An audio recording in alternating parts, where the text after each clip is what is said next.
नमस्कार। मिथुन राशि मार्च 2025 मासिक राशिफल। आने वाला यह मार्च का पूरा महीना मिथुन राशि वालों के लिए कैसा रहेगा, आपका स्वास्थ्य कैसा रहेगा, भाग्य कैसा रहेगा, करियर कैसा रहेगा, शिक्षा, वैवाहिक जीवन, करियर, बिजनेस इत्यादि सभी विषयों पर चर्चा करेंगे। कौन सा डेट, टाइम, समय, दिनांक आपके लिए इन्वेस्टमेंट के लिए बनाया गया है, कौन से डेट टाइम में आपको क्या कुछ सावधानी बरतनी चाहिए, यानी मासिक राशिफल के बारे में हम चर्चा करने वाले हैं। और मासिक राशिफल का मतलब कि आपका मार्च का पूरा महीना कैसा रहने वाला है, एक एक करके आपको सारी जानकारियां मैं दूंगा। यहां पर मैंने एक कुंडली बना रखा है, यहां पर लिखा होगा 3, यहां पर लिखा है मिथुन राशि संख्या 3 यानी कि मिथुन राशि। अब यहां पर मिथुन राशि से मैं नव ग्रहों को स्थापित किया है अलग अलग स्थानों पर कि किस प्रकार से स्थिति रहने वाली है मार्च के महीने में, और इसका हम पूर्ण विश्लेषण करेंगे। इसका यदि हमने पूर्ण विश्लेषण करके आपको इस वीडियो के माध्यम से जानकारी दे दिया तो यानी मिथुन राशि के बारे में संपूर्ण जानकारी आप प्राप्त कर पाएंगे। सबसे पहले यहां पर मित्रों हम नवग्रहों के बारे में चर्चा करते हैं। मिथुन लग्न से मंगल आपके लग्न के ऊपर रहेंगे, केतु महाराज चतुर्थ स्थान में, सूर्य शनि आपके भाग्य स्थान में, तो राहु बुध शुक्र आपके दशम स्थान में, गुरु आपके द्वादश स्थान में विराजमान रहने वाले हैं। सबसे पहले हम चर्चा करते हैं स्वास्थ्य के बारे में। हेल्थ कैसा रहेगा आपका। राशि के मालिक बनते हैं बुध। बुध आपके कर्म स्थान में विराजमान है और बुध का कोई भी राशि परिवर्तन नहीं होने वाला है मार्च के महीने में।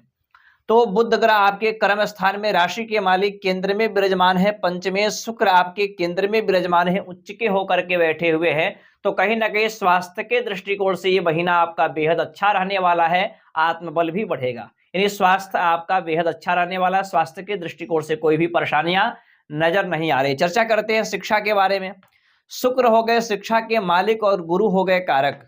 शुक्र आपके दशम स्थान में उच्च के होकर के लग्नेश के साथ में बैठा हुआ है। ये महीना शिक्षा को लेकर के ही बड़ा अच्छा रहने वाला है।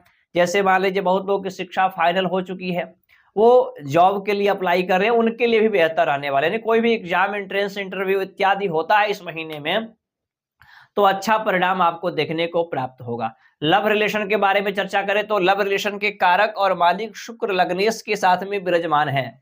कहीं ना कहीं जो भी आपके प्रेम प्यार में उतार चढ़ाव देखने को मिल रहा था या मनमुटाव था, किसी प्रकार के तनाव थे, दूरियां बनी हुई थी, वे यहाँ पर दूर होते हुए दिखाई दे रहा है। आप खुद चल करके आएंगे, आपके पार्टनर चल करके आएगा, चाहे जैसे भी आए। लग्नेश और पंचमेश की युति यहाँ पर लव रिलेशन को बहुत ही बेहतर बना दे रही है। राहु यहाँ पर, राहु की भी युति रहेगी, आप देख पा रहे होंगे, जिस वजह से थोड़ी सी दिक्कतें या कह सकते हैं किसी का बाधा, जैसे कि कोई आपके बारे में कुछ बोल दे या आपके प्रेमी के बारे में कुछ ऐसा बोल दे, कंफ्यूजन सा थोड़ा बहुत बनेगा, लेकिन ये वापस से कैप्चर होते हुए दिखाई दे रहा है। लव रिलेशन को लेकर के बहुत बेहतर रहेगा ये महीना। तो चर्चा करते हैं शेयर मार्केट या डिजिटल से जुड़ा जिनका काम है, जैसे आपका कोई काम ऑनलाइन है, डिजिटल से संबंधित कार्य है, शेयर मार्केट में कार्य करते हैं, जुआ जैसे सट्टा इत्यादि में, लॉटरी में, ऐप पर कार्य करते हैं, यानी कि सॉफ्टवेयर वगैरह बनाते हैं, वेबसाइट बनाते हैं, ऐसे ऑनलाइन डिजिटल से संबंधित कोई भी कार्य है तो राहु कारक है, पंचम मालिक है, पंचम के साथ में राहु उच्च के होकर के शुक्र बैठे हुए हैं लग्नेश। ये महीना उसमें भी आपके स्थिति को बेहतर बनाते हुए दिखाई दे रहा है, अच्छा आपको परिणाम देखने को मिलेगा। चर्चा करते हैं यहाँ पर हम वैवाहिक जीवन के बारे में, यानी कि मैरिड लाइफ कैसा है आपका। वैवाहिक जीवन के मालिक गुरु आपके द्वादश में बैठे हुए हैं और गुरु का कोई भी राशि परिवर्तन नहीं होने वाला है, तो दाम्पत्य जीवन में कोई बड़ा बदलाव आने वाला नहीं है, जैसा था वैसा ही रहेगा, सामान्य गति मान सकते हैं इसको। बिजनेस व्यापार के लिए कहीं ना कहीं ये समय जो है आपका फरवरी से बेहतर होने वाला है। मार्च का महीना इन्वेस्ट करना है या कोई परिवर्तन करना है व्यापार में तो आप मिड मार्च के बाद कर सकते हैं, अच्छा माना जाएगा। मुख्य विषय भाग्य, क्योंकि हर एक कार्य में हमें भाग्य की आवश्यकता पड़ती है, भाग्य का सपोर्ट चाहिए। जब भाग्य का सपोर्ट रहता है, भाग्य अनुकूल रहता है तो किए गए कार्य का हमें फल शीघ्र प्राप्त हो जाता है। तो भाग्य के मालिक यहाँ पर शनि भाग्य स्थान में ही विराजमान है। और सबसे बड़ी खबर यह है कि यहाँ पर शनि महाराज भी 29 मार्च को राशि परिवर्तन करेंगे, यानी पूरे 2.5 वर्षों के बाद शनि महाराज यहाँ पर 29 मार्च को राशि परिवर्तन करेंगे। शनि ऐसे ही इस स्थान को छोड़ करके यहाँ नहीं जाएंगे, यहाँ कुछ ना कुछ बड़ा करके, बड़ा दे करके आपको जाएंगे। यानी भाग्य के बदौलत कहीं ना कहीं बड़ा कुछ कार्य आपका होगा इस महीने, इतना लिखित मैं प्रमाण आपको दे सकता हूं। आप मुझे बताइएगा, अप्रैल का राशिफल मैं जब बनाऊंगा अगला वीडियो, उसमें आप बताइएगा आपके मार्च के महीने में क्या कुछ बदलाव हुआ। निश्चित रूप से शनि जाएंगे तो कुछ ना कुछ बड़ा बदलाव करके जाएंगे, जिसको आप याद रखेंगे।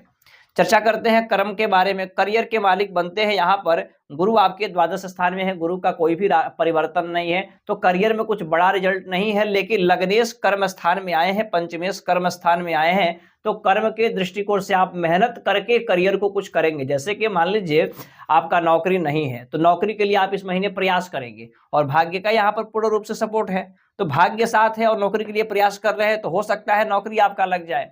प्रमोशन के लिए प्रयास कर रहे हैं और लग्नेश आपका कर्म स्थान में है, तो प्रमोशन के लिए, नौकरी के लिए, जॉब के लिए मुझे जहां तक दिखाई दे रहा है कि कर्म क्षेत्र में ही शनिदेव बदलाव करके जाएंगे, कर्म फलदाता शनिदेव, यानी करियर के लिए कुछ अच्छा रिजल्ट आपको दे करके जाएंगे।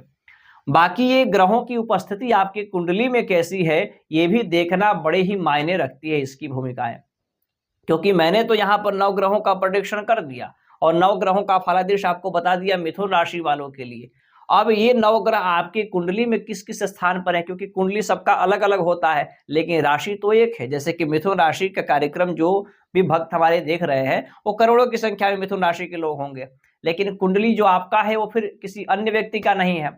तो इसीलिए ये राशि के अनुसार जनरल प्रेडिक्शन है, और ये ग्रह आपकी कुंडली में अच्छे होते हैं तो निश्चित रूप से आपको अच्छा परिणाम देंगे। और इसके अतिरिक्त यदि आप जन्म कुंडली का विश्लेषण कराना चाहते हैं, या हस्तरेखा दिखाना चाहते हैं, या वास्तु शास्त्र पर परामर्श लेना चाहते हैं, या एक आवश्यक सूचना, 26 फरवरी 2025 को महाशिवरात्रि का पावन पर्व है। काशी की पवित्र भूमि पर काशी के सुयोग्य वैदिक ब्राह्मणों के द्वारा अखंड रुद्राभिषेक, यानी कि रात्रि काल में संपूर्ण रात्रि रुद्राभिषेक का आयोजन रखा गया है, जिसमें बिल्वपत्र से अर्चन भी होगा। उसमें भी आप चाहें तो भाग ले सकते हैं इस पूजन में। बाकी अन्य जानकारियों के लिए इन नंबरों पर कॉल करके, और कार्यालय की कुछ सेवाएं हैं उनको अर्पण करके आप मुझसे कुंडली या हस्तरेखा या वास्तु इत्यादि पर परामर्श ले सकते हैं। मेरे यहाँ सेटिस्फाई, ओरिजिनल और प्रमाणित तरीके से रत्न भी दिया जाता है। नमस्ते।